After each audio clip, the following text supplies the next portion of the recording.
변하는 세계 정세 속 우리가 읽어야 할 진짜 메시지는 무엇일까요? 복잡한 국제 뉴스를 시원하게 풀어드립니다. 국제설레발 통일열차 조윤주 외신캐스터, 이용주 외신캐스터 두 분 모십니다.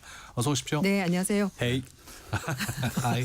네, 헤이입니다. 헤이. 헤이. 덴마크어로 안녕. 예. 이런 뜻이죠. 오늘 약간 해리포터 같으세요. 못 알아들었어. 네.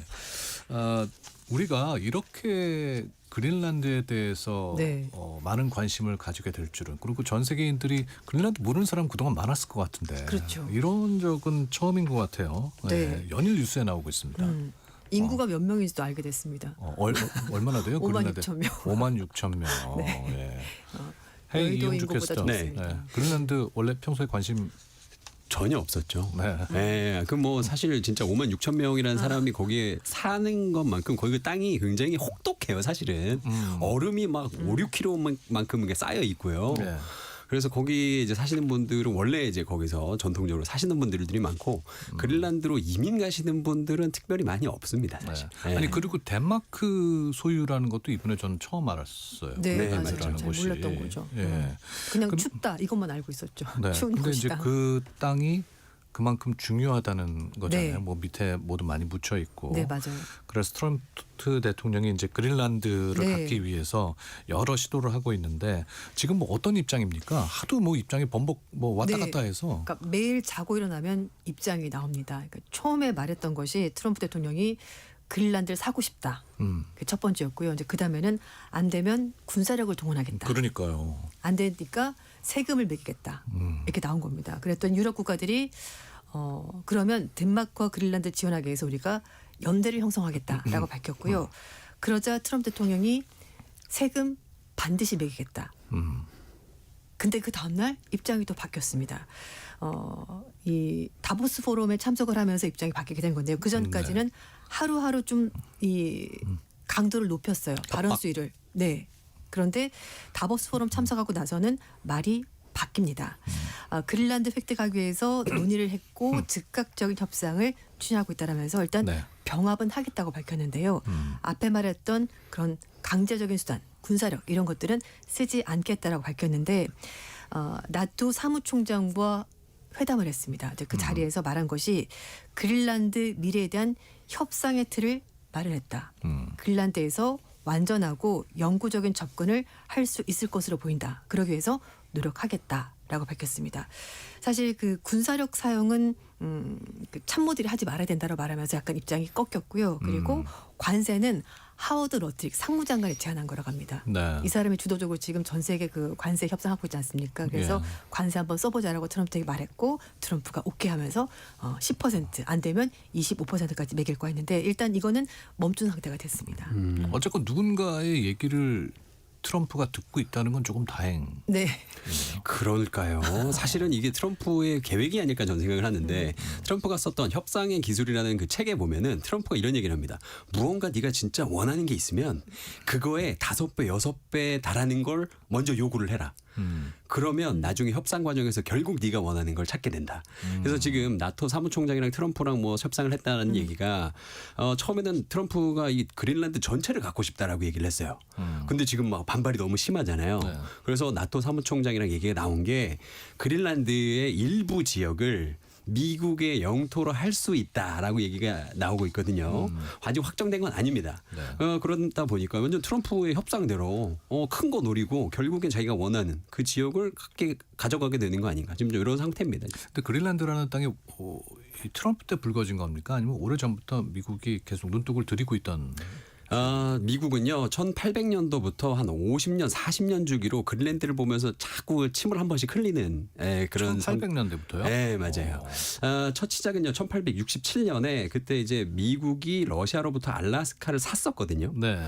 그때 미국의 서쪽에 얼음 땅 알라스카를 우리가 샀잖아. 그러면 이제 동쪽에도 얼음 땅이 하나 있는데 그게 그린란드거든요. 알래스카랑 그린란드 이렇게 붙어 있는. 아니요, 떨어져 완전 있어요. 반대쪽에 떨어져 있어요. 완전 네네. 반대쪽에. 네, 완전 반대쪽에. 이제 사유로 이제 바다가 해협이 있는 거죠. 양쪽으로. 네, 그래서 그거를 한번 사볼까라고 했는데 공식적인 제안은 없었고요. 그리고 1910년에는 그 주 덴마크 미국 대사가 미국 대통령한테 거기 그린란드에 자원 굉장히 많을 것 같으니까 한번 사보시는 거 어떻겠냐고 했는데 그것도 사실은 잘 안 됐습니다. 네. 예, 그리고 나서 이제 2차 대전 끝나고 나서 트루먼 대통령이 그린란드에다가 군사 기지를 지었어요. 그럼 군사 기지 짓는 이 타이밍에 그린란드를 그냥 우리가 사보자. 그래서 실제로 그때는 덴마크한테 공식 제안을 했었어요. 근데 덴마크가 아니 그거 안 파는 거예요. 해가지고 넘어갔고 결국 또 이제 트럼프까지 오게 된 거죠. 몇 차례 시도가 있었군요. 근데 이제 그린란드 원주민들은 어떻게 생각하고 있는지 궁금합니다. 당연히 싫죠. 물론 덴마크령에 있는 이유가 있습니다. 경제적으로 덴마크에 굉장히 많이 의존하고 있거든요. 네. 거의 한 뭐 전체 공공 예산의 50%를 덴마크 정부가 지원해주고 있습니다. 그렇기 때문에 사실 완전히 결별하는 건 쉽지 않습니다. 그러니까 덴마크에서 결별하진 않지만 그래도 자치권을 좀 더 많이 가져가고 싶은 것이 그린란드 사람들 얘기고요. 그래서 실제로 이제 자치법 통해서 그린란드에서 이제 그 자신들 언어도 쓸 수가 있게 됐고 그리고 이제 말씀하신 것처럼 자원이 많거든요. 예. 그래서 그 자원을 획득하는데 개발하고 쓰는데 그린란드가 자체적으로 쓸 수 있도록 이제 법을 통해서 만들어지면서 굉장히 한 1950년대부터 독립운동 시작해서 조금씩 좀 더 많은 자치권을 가지기 위해서 지금까지 노력을 해왔는데 최근에 여론조사를 봤더니요. 85%가 미국 합병에 반대한다라고 말했고 10%는 중립이 됐으면 좋겠다. 근데 네. 5% 정도가 미국한테 가는 것도 괜찮지 않을까? 경제적으로 덴마크보다 미국이 낫지 않나? 이렇게 생각하는 사람들이 있긴 한데요. 어쨌든 전반적으로 부정적이고 또 여론조사 다른 데를 봤더니요. 88%가 트럼프가 제안하는 거 식민주의 하자는 거 아니냐. 제국주의다라고 말하면서 좀 강력히 반대를 하기 때문에 그린란드 사람들은 어쨌든 노. 싫다. 싫다. 네. go away 가버려. 뭐 이런 식입니다. 근데 또 푸틴 이 양반은 왜 이런 얘기를 하는지 모르겠어요. 그린란드 매입가가 1.5조 원 정도가 적정하다면서 트럼프를 약간 부추기는 듯한 네. 왜냐하면 앞에 이용주 독방 캐스터가 사장님들처럼 왜 이러시는지 이용주 모르겠는데 캐스터가 말했는데 네. 그 알래스카를 팔았잖아요. 네. 러시아가 미국에. 그게 1867년에 네. 720만 달러 약 맞아요. 106억 원에 팔았대요. 네. 근데 말씀하신 것처럼 이제 알래스카랑 그린란드가 이제 뭐 지척은 아니긴 합니다만 어쨌든 다 북극권에 있고 그래서 푸틴이 말하는 것은 아니 그때 알래스카 사가지 않았냐. 그럼 그린란드 사고 싶으면 그린란드 사. 이제 이런 식으로 이제 약간 부추기는 거죠. 아 근데 그러면서 푸틴한테는 이 그린란드라는 거 지정학적으로 중요한 위치 아니에요? 거기서 네. 뭐 안보상 굉장히 중요하다면서요. 그 진짜 사가란 얘기는 아니고 사볼 테면 사봐라. 사볼 테면 사봐. 돈 많지 않니? 그때 알래스카 되게 싸게 사갔잖아. 그럼 그린란드도 사. 뭐 쉽게 살 수 있을 텐데 재밌는 이런 양반들이야. 식의 푸틴, 트럼프. 푸틴은 지금 네. 딱 그 포지션이에요. 싸워라, 싸워라, 나토 싸워라. 그거죠 지금. 네, 그리고 또 하나 명분이 있는 게 지금 러시아가 우크라이나를 전체를 다 먹으려고 지금 하고 있지 않습니까? 그리고 그 전에 크림반도를 이미 합병을 했고요. 그렇기 때문에 러시아도 자국 이익을 위해서 다른 나라를 병합하지 않았습니까? 그러니까 트럼프가 하는 것도 트럼프가 나를 욕했지만 너도 나와 그닥 다르지 않은 거 아니니? 미국도 미국 이익위해서 지금 뭘 먹겠다고 하는 건데 그럼 내가 우크라이나 병합하는 거랑 크림반도 병합하는 거랑 미국이 그린란드 가지겠다는 건 뭐가 다르니? 라고 이제 약간 애둘러서 약간 좀 비꼬듯이 얘기를 하면서 그렇게 말을 하는 겁니다. 그렇군요. 근데 그린란드가 왜 중요한 지역인지에 대해서 좀 설명이 필요할 것 같아요. 네, 일단 뭐 첫 번째는 자원이 많다. 뭐 그건 다 알고 있는 거고요. 이제 두 번째는 지정학적으로 굉장히 중요합니다. 북극 항로가 중요하기 때문에 그런 건데요. 러시아와 중국을 가장 위험하다라고 얘기를 하고 있습니다. 이제 트럼프 주장이긴 한데요. 이것도 역시 트럼프가 보기에, 그러니까 미국이 보기에 그런 건데 러시아에서 만약에 뭐 미사일을 쏘거나 그렇게 되면 이제 그린란드 지나가게 되고 네. 이런 것들을 막으려면은 물론 그린란드에 지금 미군의 기지가 있습니다. P2P 기지가 있는데 미군이 200만밖에 없어요. 그러니까 사실 이게 중요하긴 하지만 병력이 충분하지 않기 때문에 그런 부분에서라도 미군이 좀 더 많이 들어가서 그 기지를 키우고 싶어하는 부분이 있고요.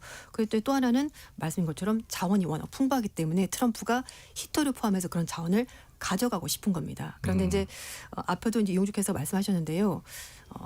가지고 싶어하는 소유를 하고 싶어하는 겁니다. 빌리는 게 아니라. 왜냐하면은 빌리는 것과 내소에 있는 건 완전히 다른 거죠. 전셋집에 사는 거랑 자가랑 다른 것처럼 이게 확연히 다르거든요. 그리고 네. 말씀하신 것처럼 트럼프가 원하는 그린란드의 어떤 지역을 미국의 주권이 행사되는 지역으로 바꾸게 된다면은 미국이 거기서 뭘 해도 아무도 터치하지 못하거든요. 그래서 빌리는 것보다는 차라리 일정 지역이라도 미국의 소유권을 가지는 방식으로 지금 협상을 해보겠다라는 겁니다. 그래서 실제로 그런 기지가 있어요. 영국이 키프러스에 가지고 있는 영국 기지인데요. 거기가 영국의 그 주권이 행사가 되는 주권 기지입니다. 그래서 트럼프도 그런 식으로 해서 그린란드의 일정 부분 어떤 땅을 그런 식으로 이제 군사 기지로 가지고 싶어하는 거죠. 어때요, 이용주 캐스터? 1.5조 원. 너무 싼데요. 사시겠습니까? 시가 너무 쌉니다. 그린란드 지금 안에 있는 그 자원이 지금 뭐 거의 1,000조인데 1.5조 너무 싸죠. 아, 그러네. 네. 1,000조 원어치의 자원을 갖고 있는 1.5조 원은 저렴한 그렇죠. 싸게 내놓은 건데. 네, 너무 쌉니다. 이거 안 되고. 푸틴 내놓을 수도 있는 거 아니잖아요. 그렇죠. 아니 왜 푸틴이 그거를 가격을 조정을 해요? 그래서 이 이제 당사자인 덴마크하고 유럽 국가들은 지금 어떻게 대응을 하고 있는 겁니까? 일단 뭐 경제적으로 좀 맞서 보겠다라고 얘기를 하고 있습니다. 그래서 유럽연합 측에서는 경제적인 제재, 이제 무역 보복을 하겠다라고 하는 건데요. 그 가장 먼저 꺼낸 것이 통상 위협 대응 조치라는 것이 있습니다. 그러니까 일종의 이제 뭐 보복 조치라고 볼 수가 있는 건데 유럽 국가들이 어떤 강압에 의해서 피해를 보게 되면은 공동으로 대응을 하게 되는 건데 뭐 예를 들어서 미국 기업들이 유럽 시장에 진출할 때 막는다든지 뭐 세금을 부과한다든지 이런 식으로 해서 경제 제재를 하겠다는 건데 근데 실제로 이거를 실행에 옮기는데 1년 정도 걸린다고 해요. 유럽이 나라가 한두 개가 아니기 때문에 그래서 이건 좀 시간이 많이 걸릴 것으로 보이고 지금 현재 하는 것이 뭐 덴마크가 그 미국 국채 팔겠다. 이렇게 얘기하는 거거든요. 그래서 이걸 팔게 되면은 미국 금리가 올라가고 증시가 뭐 좀 흔들릴 거다는 얘기도 있고 이렇게 되면은 또 다른 유럽 국가들도 미국 국채를 팔 가능성이 있다라고 말을 하는데요. 사실 무역 보복 조치는 양측 모두가 피해를 보기 때문에 이게 결코 좋은 방법 아닌데 지금 현재로서는 할 수 있는 게 그닥 별로 없습니다. 그러니까 이런 대응에 대해서 미국이 지금 뭐 까딱 합니까? 아니요. 트럼프가 트럼프는 해볼 테만 해봐라. 네, 남의 말을 귀등으로 듣고요. 그래서 지금 문제는 뭐냐면 트럼프가 이렇게 난리를 치니까 중국이 그 수혜를 보고 있어요. 지금 어떻게 되냐면 영국에 그 유럽 최대 그 중국 대사관이 생긴다는 거예요. 그리고 영국 총리가 거의 한 10년 만에 중국에 이제 방문을 하게 되고, 예, 그리고 프랑스 마크롱 대통령도 이 외국 자본, 그러니까 중국 자본을 조금 더 우리가 활용해야 된다, 뭐 이런 얘기를 하면서 중국은 그냥 아무것도 안 하고 가만히 있었거든요. 근데 트럼프가 온갖 이런 서커스를 막 하니까 오히려 우리가 이제 미국보다 중국을 좀 믿어야 되는 거 아닌가? 이런 좀 유럽 분위기가 좀 있습니다. 야, 그렇게 또 국제 관계가 약간 재편되는 그런 분위기도 있네요. 예. 자, 일본 얘기 좀 해보겠습니다. 다카이치 총리가 오늘 중의원을 해산했습니다. 네. 오후 1시에 소집된 중의원 본회의에서 이제 중의원을 해산을 했는데 이게 중의원 해산이라는 말이 좀 낯설어요. 그렇죠. 어떤 의미인지 좀 설명을 해주시죠. 대통령제인 우리에게는 좀 국회의원이라고 볼 수 있는 중의원인데 중의원을 우리 국회의원을 대통령이 해산시킬 수는 없는 거잖아요. 네. 근데 총리 제도를 가지고 있는 뭐 일본 같은 경우에는 이 중의원을 해산시킬 수 있는 권리가 대통령에게 있고요. 그래서 보통 이렇게 해산시킬 때를 보면은 극과 극입니다. 자기 지지율이 너무 좋아서 중의원 해산시키고 다시 새로 의원들 뽑자. 이게 첫 번째고 네. 두 번째는 지지율이 너무 안 좋아요. 그러면 국민들에게 내 시민을 묻겠다. 이럴 때 중의원 해산합니다. 지금의 경우는 어떤 경우예요? 지금의 경우에는 지지율이 지금 막 일본에서 75% 막 나오고 있거든요. 네. 그러니까 지지율이 너무 좋으니까 이번에 틀을 다시 짜가지고 장기 집권할 수 있는 그 토대를 마련하겠다라는 계기로 이번에 중의원 해산을 하게 된 겁니다. 야, 76%는 굉장히 높. 아까 이재명 네. 대통령 국정 지지율이 60% 조금 넘게 나온 거에 비하면은. 예. 근데 일단 뭐 집권한 지 얼마 안 되긴 했어요. 10월 달에 집권했으니까 이제 3개월 됐거든요. 네. 그래서 뭐 소위 말해 허니문 기간이다라고 감안하더라도 일단 높긴 한데 이게 과연 계속 갈 것인가 말 것인가 그걸 좀 봐야 되는데 사실 그 정권이 바뀌거나 그 지도자가 바뀔 때 이유가 있지 않습니까? 지금 사람 너무 마음에 안 들어. 그래서 누군가 나타나면 괜찮아 보여. 새로운 사람, 뉴페이스에 대한 기대가 있거든요. 그래서 네. 좀 지지율 높게 나오는 것도 있고요. 그래서 일본 국민들은 일단 다까지 내에 대해서 지지율은 높습니다. 그런데 이번에 중의원 해산하고 조기 총선하는 거 어떻게 생각하십니까? 라고 물어봤어요. 그랬더니 그거에 대해서는 50%만 찬성 이렇게 나왔거든요. 그렇기 네. 때문에 이 지지율을 가지고 말씀하신 것처럼 정말 자민당이 많은 의석, 그러니까 과반을 가져갈 건가 이거는 좀 지켜봐야 될 것 같습니다. 특히 이 자민당과 그 일본 유신회가 구성된 야당에 대해서 과반을 차지하는 것이 좋다는 의견이 52%, 아니다 이렇게 되는 거 별로 좋지 않다 35% 나왔고요. 네. 그리고 젊은 층들은 중요한 해산과 총선에 찬성하는 의견이 67%로 반대하는 쪽보다 많게 나왔습니다만 이 연령대가 높아지면은 좀 비율이 떨어지면서 좀 나이 든 사람들은 굳이 지금 조기 총선 하는 게 맞나? 약간 물음표를 던지고 있는 상황이 됐습니다. 그러니까 이게 내각제라서 그런지 심심치 않게 중의원 해산 일본 네. 이런 맞아요. 소식이 들리곤 하는데 왜 하필 지금입니까? 지금 이제 지지율 좋고 하니까 그 사실은 이 아베노믹스를 이제 이어서 자기가 이제 다카이치노믹스를 해보겠다라고 지금 선언을 했잖아요. 그래서 그거를 토대로 지금 좀 마련을 해야 되고 지금 시기가 굉장히 사실 좋긴 합니다. 왜냐하면 지금 다카이치 총리가 사이다 정치를 하고 있거든요. 네. 그래서 그 뭐 우리가 시쳇말로 이런 말을 합니다. 일본인들에게 두 개의 마음이 있다. 겉마음과 속마음이 있는데 그동안 일본의 정치는 속마음을 숨기고 겉마음 이 뭐 집단의 조화를 중시하고 이 뭐 미국, 일본, 중국의 눈치를 보면서 하는 정치 이런 것들을 그동안 해와서 일본인들 입장에서는 약간 좀 이게 답답하게 좀 고구마처럼 느껴졌던 것 같아요. 근데 다카이치 총리가 나와서 한다는 얘기가 막 중국의 압박에 굴하지 않겠다.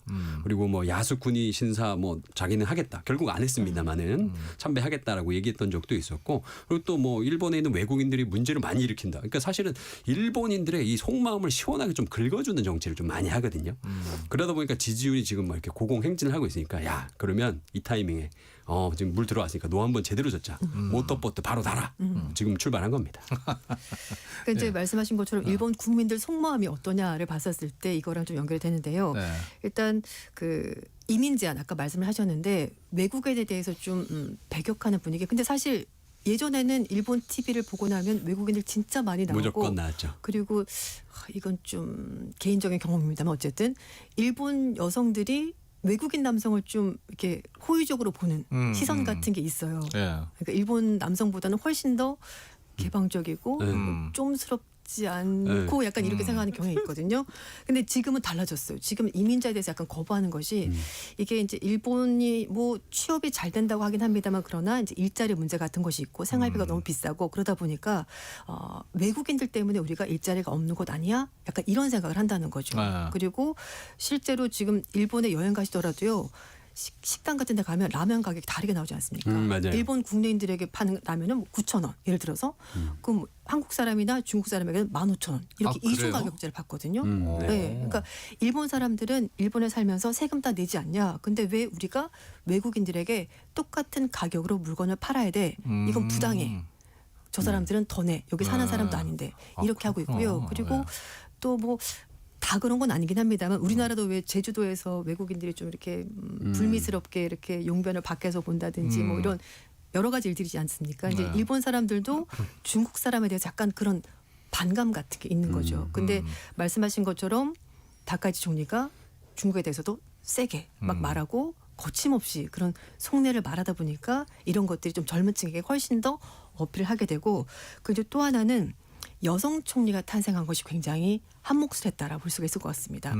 그 우리가 이제 알고 있는 전통적인 일본 여성상이 아니라 젊었을 때 오토바이 좀 타고 드럼도 치고 그런 이미지가 그런 사람이 총리가 됐어? 그러다 보니까 일본의 젊은 여성들도 뭔가 좀 약간 롤모델 같고 그리고 다카이치 총리가 취임하자마자 굉장히 열심히 일했습니다. 뭐 집에도 안 가고 일을 하고 있다. 그리고 그러게요. 가방도 자기가 직접 든다. 우리 왜 정치인들은 자기가 뭐 들고 안 다니지 않습니까? 옆에다 수행원 요즘은 있고. 좀 이렇게 뭐 그래도 네, 맞아요. 이미지상 들고 메고 하는 것 같긴 네. 하던데. 특히 이제 남성 정치인들은 손에 아무것도 없이 네. 이렇게 다니는데 다카이 총리는 직접 자신의 가방을 자기가 들고 그리고 내일은 내가 하겠다 이렇게 말하는 걸 봐서 기존의 정치인과 굉장히 다른 모습을 보여주면서 일본의 젊은 사람들이 다카이치를 좀 좋아하는 그래서 뭐 그 SNS에도요 이렇게 해시태그 해가지고 다카이치 유스 젊은 다카이치, 다카이치의 그렇구나. 젊음 이런 식으로 해시태그가 달리고 댓글도 많이 달리고 이제 그런 기존 정치인과 다른 모습에 일본 사람들이 좀 좋아하는 것 같습니다. 근데 이제 그런 모습이 오늘 이제 중의원을 해산했고 2월 네. 8일 날 총선이 열리는데 그러니까 선거에 반영이 돼야 될 거 아니에요. 그렇죠. 네. 근데 지금도 이제 자민당은 제1당 아닙니까? 네, 맞죠. 그래서 지금 일본의 중의원 정원이 465석인데 다카이치 총리 말로는 과반인 233석만 넘기면 자기가 그냥 괜찮다. 지금은 그러지 못한가 봐요. 아, 지금은 이게 과반을 하고 있죠. 네. 지금은 하고 있는데 연립정부여가지고 연립정부 일본 연립정부. 유신회가 같이 합쳐져가지고 과반을 확보하고 있습니다. 맞죠. 근데 자민당만은 지금 한 196석인 네. 것 같은데. 예.